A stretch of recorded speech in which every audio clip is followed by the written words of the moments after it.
Hello doctors, मैं doctor करमप्रीत Kaur. हम सीख रहे हैं केस टेकिंग के बारे में और आज की वीडियो में हम सीखेंगे कि बच्चों के केसेस में हम केस टेकिंग कैसे करें और कौन कौन से पॉइंट्स को हम कंसीडर करें।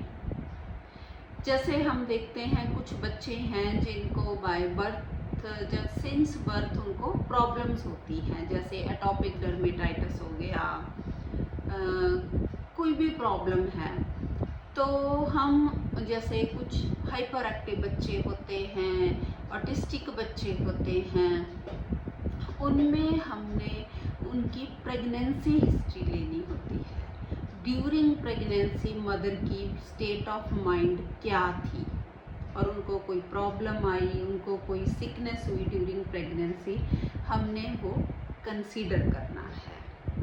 और नेक्स्ट हमने उस बच्चे का बिहेवियर नोट करना है। वो बच्चा अपने घर में जो घर के मेंबर हैं उनके साथ कैसे रह रहा है, मदर के साथ क्लिंगिंग है, मदर के साथ उसकी कितनी अटैचमेंट है, बाकी फैमिली मेम्बर्स के साथ वो कैसे रहता है, वो डरपोक कितना है, उसमें अगर किसी भी जैसे fear dark, fear injection, fear injured of being, fear boost, और हम जो भी फियर हैं हम वो ले सकते हैं। और अगर वो किसी चीज़ से नहीं डरता, फियरलेसनेस है, और लेकिन वो बहुत ही ज़्यादा मतलब किसी चीज़ से डरता ही नहीं है, मीन्स के वो इतने खतरे मोल लेता है, तो डेंजर नो सेंस ऑफ हम ले सकते हैं, ऑडिसिटी ले सकते हैं ना।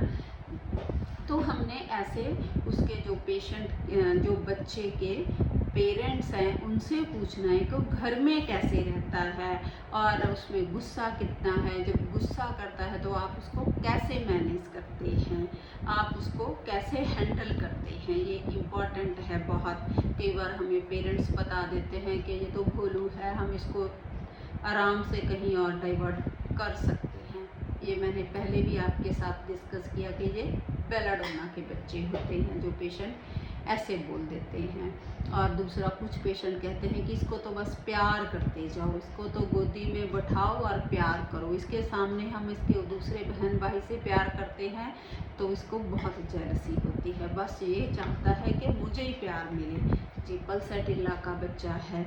मीन्स कि हमने उसके मदर फादर से, उसके दादा दादी से हमने ये पूछना है कि घर में ये कैसे रहता है और इसका कैसा बिहेवियर है, ये डिस्ट्रक्टिव है, खिलौने तोड़ देता है, और ये दूसरे बच्चों के साथ कैसे रहता है, घर में बच्चे हैं उनके साथ खेलता है, जो आसपास के नेबर्स के बच्चे हैं उनके साथ इसका कैसा बिहेवियर है, play, desire to play, play aversion to play ना, किसी के साथ मिक्स नहीं होता है ना, प्ले अवर्शन टू प्ले हम ले सकते हैं रूब्रिक।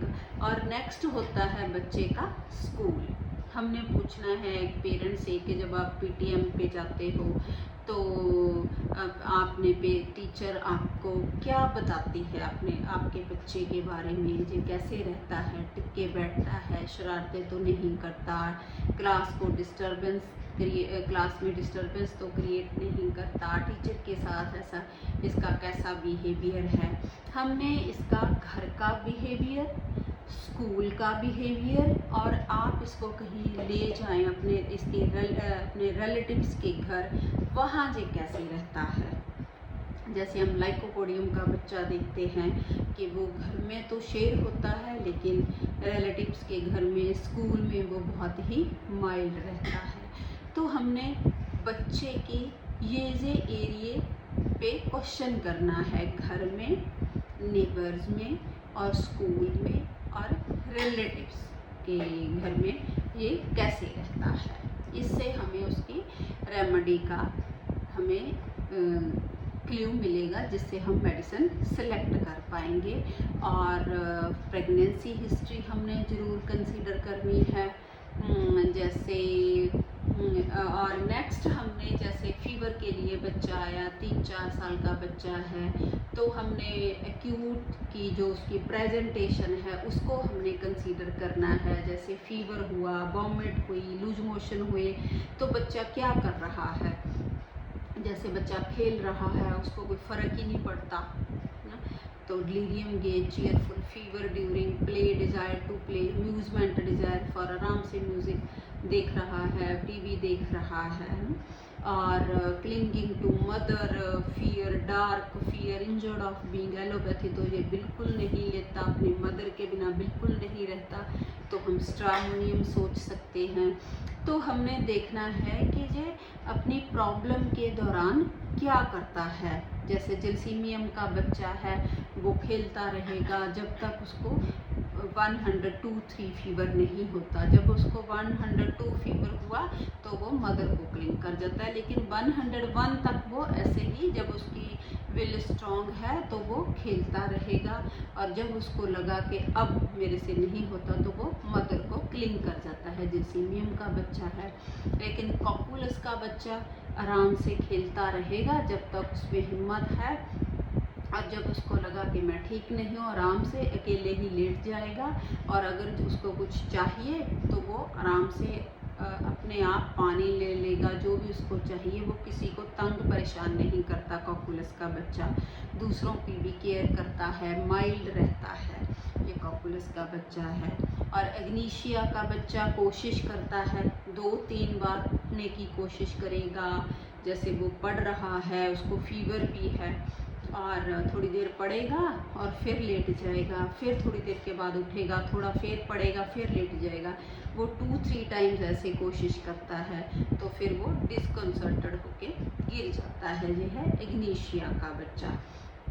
और जैसे सल्फ़र का बच्चा है, वो बहुत क्वेश्चनिंग करता है, हर चीज़ की मैकेनिकी करता है, उसको खोल के देखता है इसमें अंदर क्या चल रहा है। डिस्ट्रक्टिवनेस और क्यूरियस नेचर होती है सल्फ़र की।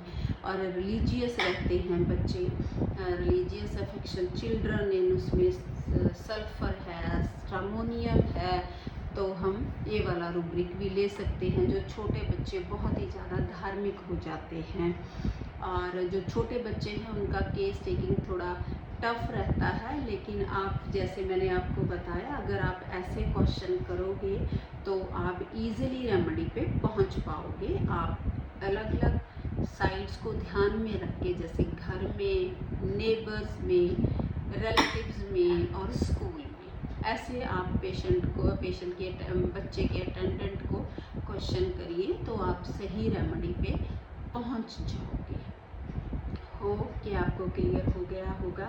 आप अपनी प्रैक्टिस में अप्लाई करिए। अगर फिर भी आपको कोई क्वेश्चन है तो आप कमेंट बॉक्स में लिखिए। ओके।